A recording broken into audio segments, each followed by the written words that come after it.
Thank you very much. So I'm going to take the chair's prerogative to ask the first question, which I'm sure will surprise everyone. So is this process only going to be effective when the infection site is something that you can get at with your light source, or are there other ways in which you might be able to activate these chemicals more internally? No, there are ways you can go with light and fibers almost everywhere. If it is a localized infection, we treat well. If it is not, people are doing extra body circulation of blood or fluids, like the way we are decontaminate organs for transplantation.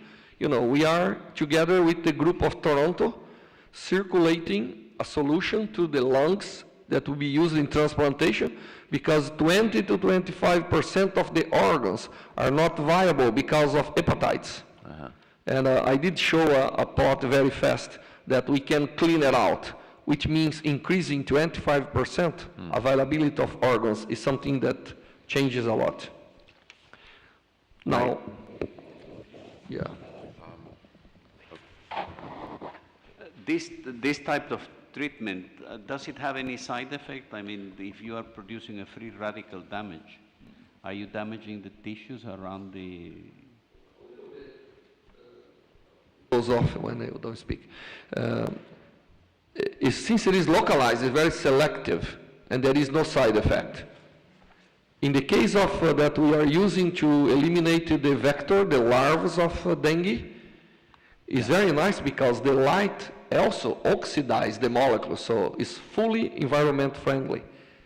And there is no side effect, so you can apply many times following. And but do you have studies in which you have used the same method in normal tissue, for example? Of course, I mean, the whole process started 10 years ago when we were dealing with cancer, but this turns to be a very effective reaction for microorganism control.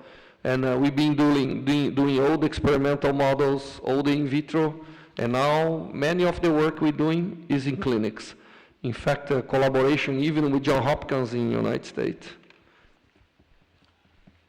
I think there was a question from Sibyl Gunther. Oh. Yes, I had a very similar question to yours, and just wanted to add that also cool plasmas are using to treat things like that, but usually this is only possible on the skin, so therefore I had the same question, but you have answered it already. Thanks. No, it is not in the skin only. Today we have different, see, infrared light can pass through your body.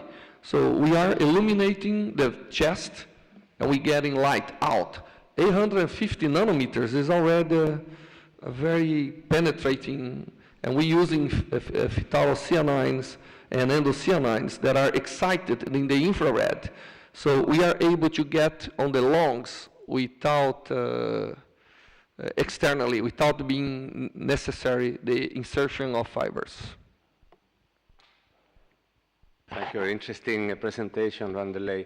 Well, my question is related to Professor Moncada's question, because you mentioned that these light-sensitive compounds have a special affinity to bacteria, but it would seem to me that they would also bind to the organism yeah, cells. of course. So why is it that only the bacteria are affected after the light treatment? Okay. Like, I'm going to give an example. The throat infection.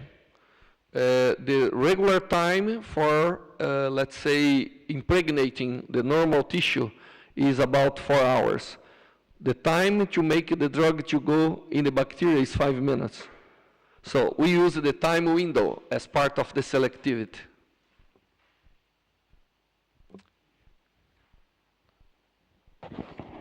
Thank you. Thank you. As you might be aware, there's an effort in the United States to control a bit the abuse of the excessive use of antibiotics. For example, as being used to feed cattle. And it's not because they are sick, of course, it's because they gain more weight in that fashion. And another example, in Mexico, you used to be able to buy any antibiotic without prescription. So at least the government now stepped in and you do need a prescription. So the question is there an international effort to deal with this? After all, this, you could consider this to be an international issue, just the excessive and unnecessary use of antibiotics. In countries like Latin America, they open the sale of antibiotics because we do not have enough doctors to take care. So sometimes I know it's bad, but people take care of themselves, helps a little bit. And this is why, you know, I already questioned the Minister of Health in Brazil why we are selling still amoxicillin and things in the pharmacy. And he said, look, if I block that, I will have more death than I have today. So either we come with alternative in organization, in public policy, or it's hard to overcome. Now, I put a slide that I passed very fast during my presentation, that today we produce 300,000 tons in kilos, tons, of antibiotic for animals, which is 3 times what we produce for humans. So we are saturating the environment. Some people say that the water is already carrying a lot of antibiotics and even bacteria that will never affect us because we were efficient in killing, we are now getting from the environment. So it became also an environment problem. And we have to use the resources we have. And also there is something, healthcare is being never was so efficient to treat people, but the cost was never so high. And if we want to do something significant, real cost, economic reality is one of the variables of the equation.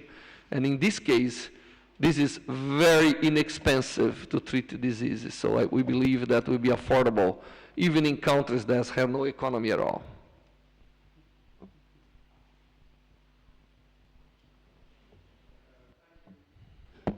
Thank you for a very interesting talk. I wasn't aware of this, and I think it's a wonderful use of new technology for a new application. From my perspective, it sounds like it's not all that new. But to answer the question, is this an international issue? I believe the antibiotic resistance problem is an international issue and is known about. And one of the problems that has been identified, and I think either the UN or one of the multinational organizations has set up a fund and set some economists working on how the economy may be brought better to bear on the problem, because the difficulty with antibiotics is, although there's a big usage, people take them for a short period. And for the drug companies, it's much less profitable to invest in inventing an antibiotic that's only used occasionally rather than something that people have to take for the rest of their lives for blood pressure or something like that. So they're working on economic models for how to stimulate, from a public good perspective, the development of a model which could encourage the pharmaceutical companies through economic means to make the investment. So I think that work is underway, and I think one of the things that David Cameron did in power when he was in the UK was to cause a meeting, an international meeting, which prompted that development. That's my understanding. If I can just compliment. Last year I gave a talk in Basel, in Switzerland, and one of the guys of a local company there said that they did not yet recover the money from the last generation of antibiotics. So they cannot admit, on the economic point of view, that that's not efficient. So they keep, you understand, as he said, everything is an economic equation that has to be balanced. Well, of course, this might be an arena where the government would have a role to play rather than private industry. I'm going to take the last question from the President. Well, it is rather a conclusion than a question. I entered the field of experimental work in microbiology in the 1950s. And at that moment, one knew from previous experiments with conjugation between bacteria that some genes occasionally can be transferred to some other cells by horizontal transfer. And it had been clear that particular genes would be picked up in the genome. You mentioned that there are various ways to become resistant. That can be a novel mutation. That's the rare event. But occasionally, an autonomous plasmid able to transfer automatically or to multiply and then being picked up by viral horizontal transfer propagates and brings this resistance to other bacteria. And it gets very bad if only at the moment when these other bacteria are pathogenic a priori. If they are not pathogenic, it doesn't matter. So what has happened, we there started, and that was in the late 1950s, in the 1960s, to warn that antibiotics should not any longer be fed to the big farms, in the big farms. These are hundreds of cattle in a very short, small stable, and also, of course, to hens, thousands of hens to produce legs, and they said that this is not only good to prevent their death, but it's also good, they grow better and they are more healthy altogether.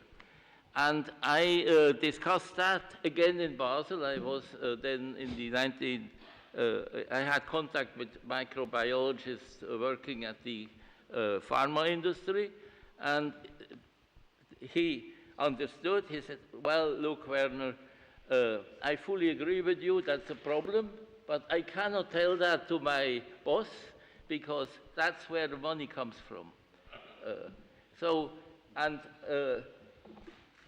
We see this is, for me, a good example, and there are many more others, how seriously our recommendations are taken.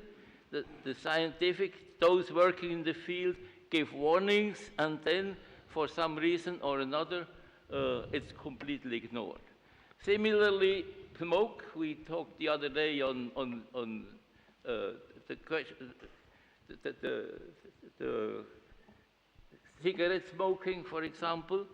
When I was a postdoc in Los Angeles, end of the 1950s, next door was a laboratory studying with small animals the effect of smoking, and the result was drastic.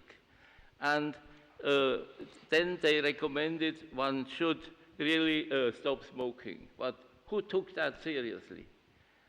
This is really for us, we have here a learning, and we have no good ways to get more efficiently to the daily life of the general public. But we have to be aware of that problems may resist, be there, come up again and again. And to finish, so-called R plasmids had played for a few years there in the 1950s a big role to study the whole thing. And some people believe that it's only antibiotic resistances which are horizontally transferred. And in a few simple experiments, we could show in our lab that if one selects for, you can find any gene being horizontally transferred. But of course, for most of the genes, it's not a problem, but this is a problem for antibiotic resistances. And as so often, we learn, but we do not learn.